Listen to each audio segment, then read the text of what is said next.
Hello plant lovers, welcome है मेरे channel the garden corners में। और हम आपसे आज एक जर्नी शेयर कर रहे हैं एक चंपा के प्लांट की, जिसको किसी ने अपने गार्डन से निकाल कर सोसाइटी के नेग्लेक्टेड पार्ट में रख दिया था। मेरी नज़र काफ़ी टाइम से थी। हम जब वॉक करने जाया करते थे तो डेली इस प्लांट को देखते थे।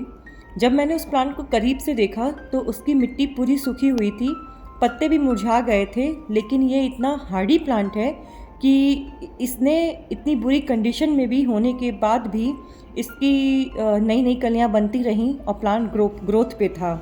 वही मेरी उम्मीद का संकेत था कि इसे एक नया घर दिया जाए। एक दिन माली भैया से बात करने पे पता लगा कि जिसका ये प्लांट था उसे पानी देने का टाइम नहीं मिलता था। फिर क्या था, मुझे मौका मिल गया ये प्लांट को अपने घर लाने का और मैंने इस प्लांट को रेस्क्यू किया, उसकी रिपोर्टिंग की और अब उसका नया घर बना मेरा गार्डन। तो चलिए शुरू करते हैं इस वीडियो को। उससे पहले अगर मेरे चैनल पे आप न्यू हैं तो मेरे चैनल को सब्सक्राइब करना ना भूलें और नोटिफिकेशन बेल को भी प्रेस करें ताकि आने वाली आगे सभी वीडियो की जानकारी आपको मिलती रहे। इस प्लांट को घर लाने के बाद उसमें अच्छी तरीके से पानी डाला। 2 से 3 दिन तक मैंने सिर्फ इसको नॉर्मल रोशनी और पानी दिया ताकि शॉक से बाहर आ सके ये प्लांट। तो अब इसकी रिपोर्टिंग करते हैं, साथ में इसकी केयर भी जानते हैं। चंपा में लगभग 25 वैरायटीज़ के फ्लावर आते हैं, जिनमें से मोस्टली मेरी सोसाइटी में लगे हुए हैं। तो उनमें से कुछ कटिंग लेकर मैंने भी लगाया हुआ है। आने वाली किसी और वीडियो में ज़रूर शेयर करेंगे आपसे इसकी कटिंग्स को। इस चंपा के प्लांट को हेल्दी बनाने के लिए इसकी रिपोर्टिंग ज़रूरी थी। तो चलिए देखते हैं इसकी रिपोर्टिंग कैसे की। अच्छा, एक और बात, मोस्ट इम्पॉर्टेंट पॉइंट है ये।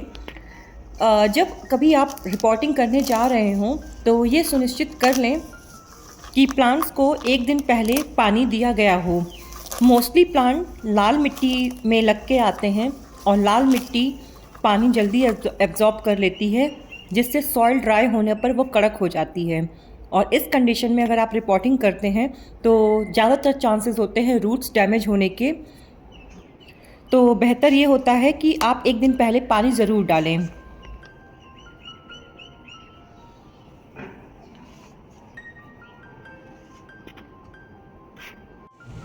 चंपा प्लांट को वेल ड्रेन मिट्टी चाहिए होती है, क्योंकि ये प्लांट सक्लेंट कैटेगरी से बिलोंग करता है। क्योंकि इसकी जो टहनी होती है उसमें पानी स्टोर होता है और ये प्लांट कई दिनों तक पानी के बिना भी सर्वाइव कर सकता है। इसकी टहनी से वाइट सैप भी निकलता है जो जहरीला होता है।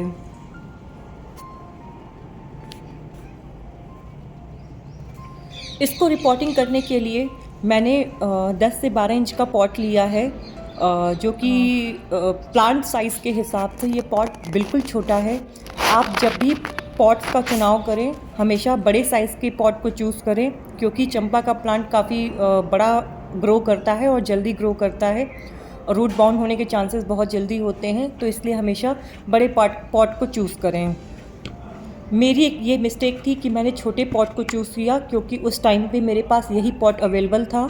तो इसीलिए मैंने इसकी रिपोर्टिंग इसमें की, क्योंकि ये बहुत नेसेसरी था इसकी रिपोर्टिंग करना। तो इस नर्सरी के पॉट में काफ़ी सारे ड्रेनेज होल होते हैं, उसको मैंने टिकरी से कवर किया।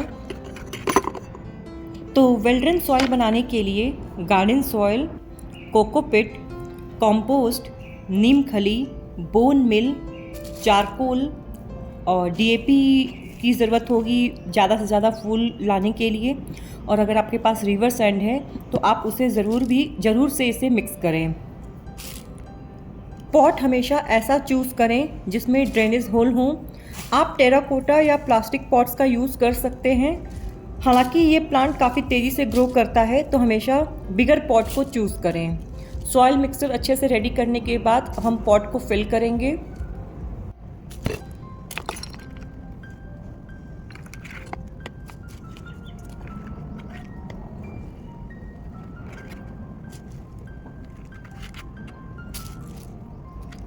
पॉट को फिल करने के बाद अब सबसे बड़ा चैलेंज था इस प्लास्टिक के टूटे हुए पॉट से इस प्लांट को निकालना, जो कि काफ़ी मेरे लिए चैलेंजिंग रहा।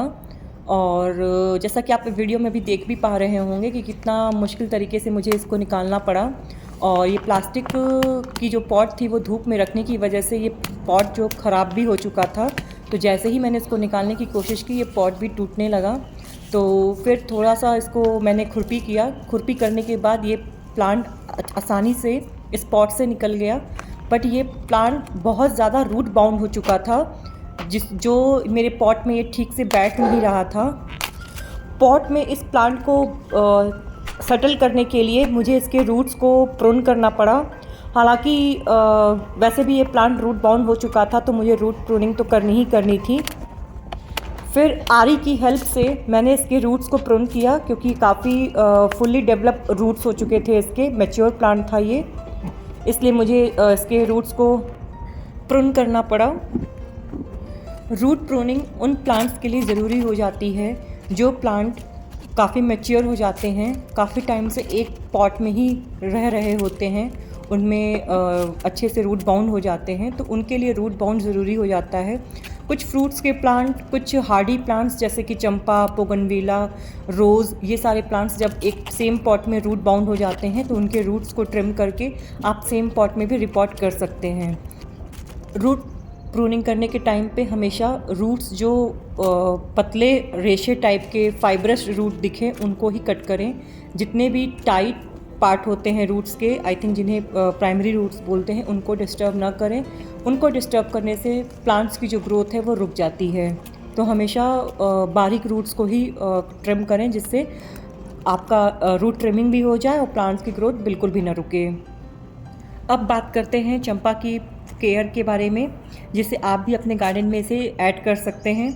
ये इजी टू ग्रो प्लांट है, और अगर आपके गार्डन या बालकनी में अच्छी धूप आती है तो और भी बेस्ट है, क्योंकि इसे कम से कम 5 से 6 घंटे की धूप चाहिए ही चाहिए। पानी तभी डालें जब 1 से 2 इंच की सॉइल सूख चुकी हो, और हमेशा की तरह पानी जब भी डालें पूरा सोक करें सॉइल को, यानी कि पानी अच्छे तरीके से डालें ताकि जब तक ड्रेनेज होल से पानी बाहर ना निकलने लगे। ओवर वाटरिंग से रूट रॉट हो सकता है, तो इस चीज़ का भी ध्यान रखें। महीने में एक बार लिक्विड फर्टिलाइज़र या कॉम्पोस्ट देना अच्छा होता है।